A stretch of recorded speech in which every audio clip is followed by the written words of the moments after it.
Always good to win conference game. It's important to win conference games at home, and so we got the win. That said, it was a frustrating game because they did some good things to their credit. You know, Adi's a terrific coach. You know, I coached Adi in college. I worked with him for 5 years. I know him well. I love him. And I thought he did a great job of really keeping us off balance with some of the things they did defensively. And it disrupted us, and it affected us. And I really felt like our offense started to affect our defense, and it built some confidence in them, and they started trending the other way. This win was a byproduct of some grit that we showed as a team. You know, it wasn't a clean game. But for us to miss 10 free throws and score 83 points in a game where we weren't really smooth offensively, it's encouraging, you know. And what I said to the guys is, imagine if we play well, you know, how good we can be. And the challenge for our guards after the game is that when you do have the game somewhat in hand late in the game, you got to take pride in being able to finish the game the right way.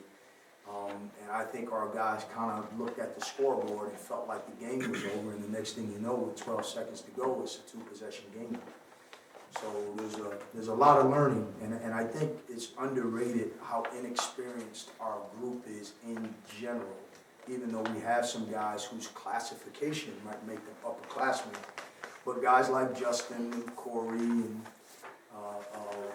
Josh, and obviously we've got a couple of freshmen at play. And we've got a lot of guys who haven't played a lot and haven't been in these situations late game. And so a lot to learn from tonight in a game that we were fortunate to win. Questions? Yeah, Coach, what does it mean to you to see Chris go out there and play now as a college graduate? That's awesome. You know, I'm really, really proud of him. He's a great kid. He's a great ambassador and representative of Georgia State University. And I'm just really proud of him. He's, you know, in our job, it really is what you want as a coach, because you spend a lot of time around your team, around your staff, away from your family, and you want to be around good people. I want to be around guys like Chris, right? And Georgia State's got them a great young man in Chris. I love him, and you know, I wish I had 4 years with Chris, because I think he can do some things to help us on the court that he hasn't had a chance to do just yet. And he's not the most confident guy in the world, and he should believe in himself more. And that's part of our job, is to get him to see the value that he brings. And a lot of his value is on the court, and most of his value is just the young man who he is, and we love him for that. You only attempted 5 3-pointers in the second half. Was that an emphasis just in the locker room at halftime to maybe go for more 2-pointers, to drive towards the basket, to draw more fouls? No. I mean, the emphasis is always to drive the ball. That's important for our team. But there wasn't any talk about taking less threes. We want to take good threes, and when they present themselves, and a lot of times good drives lead to that. So we want to drive the ball with the emphasis on scoring and getting the ball to the rim and scoring in the paint. But when the threes present themselves, we want to take them. So, you know, we took 5, but if we would have took 12, I would have been fine with that, as long as they were good shots taken by good shooters. And we got plenty of guys that are capable. And just offensive rebound. Look, there was some improvement in the second half with that. So how important that was towards taking the league in the second half? Just your rebounding in general, including offensive. There were 2 really key possessions. It was actually 3 or 4 of them, but Cavante had a big offensive rebound for us that he fought for. Josh had a big-time rebound and put back, and Kane had a couple around the paint, just hanging around, picked up a couple and put them in. And like I said, it wasn't a clean game, so those plays were magnified at the end of the game. So big plays for us at the end, for sure. You talked about a team playing with grit. How do you think that you played defensively overall tonight? In general, pretty good. You know, we've had 3 games, really 4.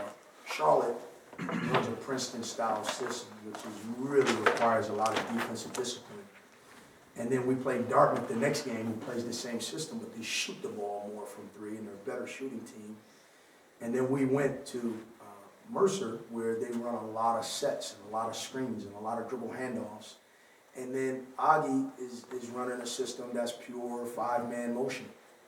And all of those last 4 games for a team that is playing man-to-man for the first time, there's a lot of discipline that goes into trying to guard all of those kinds of actions and those styles.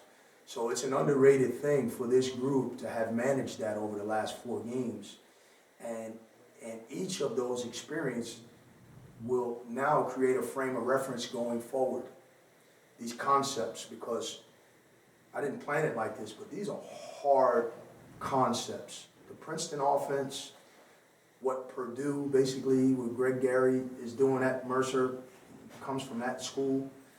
And then 5-man motion, which is really tough. It's unpredictable. You can't scout it the same way. All 5 guys moving, setting a bunch of screens and cutting. There's so many people that just come down, run a set, and then run ball screen action. And we haven't seen a lot of that the last 4 games. So this was really, I was really anxious going into this stretch for that reason, because I knew what we were up against, and I know I'm teaching these guys to play man-to-man for the first time. And this was a real, I don't know what you call it, a real test. It felt like a game where, especially early on, the team who was pushing in transition a little more successfully was making the runs. And it seemed like maybe there were times where the guys were going a little too fast to try and avoid the half court for UTA. Do you think that was playing a factor in some of the stagnant periods on offense? I think so. I think we had some open court opportunities that we didn't take advantage of. And then we did get a little overzealous at times. We had some opportunities to finish that we didn't in transition. And we had a stretch in the first half. We had 9 consecutive defensive stops. And we didn't capitalize on that stretch. I think we got it to 10 or 12 in the first half, but I think there was an opportunity maybe to stretch it a little bit more, and we didn't have the toughness in that stretch, and they did. The game started to trend the other way, and by the end of the half, they really had the momentum going into halftime. Even though we cut it to 2, you could tell that they had a little bit more mojo going into the half. Was it especially important down the stretch to have Kane and Damon step up like they did with Corey leaving early? Yeah, I thought it was good for our team. Anytime you got a guy who leads you in scoring. But, we had a great thing happen in the game. Okay, first half, Nelson hits back-to-back threes, right? They weren't back 2 possessions in a row, but he hit 2 threes while he was out there, and he was playing pretty hard. And I told Corey to go in for him. Corey's a scorer, and he wants to be out there. And he said, Coach, no, leave him in. He got it going right now. Let him play. And I said it to the team in the huddle. Like, this is the kind of team we have. We just got to get tougher. But that right there said a lot to me. I was proud in that moment. I think it says a lot about Corey and his growth now. Okay?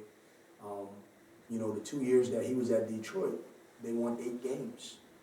We've already got 7 wins. And this is a guy who's saying, man, I want to win. Even though he's wired to score, winning is more important. And that was the message he sent to the team. I thought that was a great moment for our group. You got Texas State in a few phrase. Just what do you want to see the team just get better at and improve at as you prepare for another Sun Belt contest? Well, what we'll do is watch the film.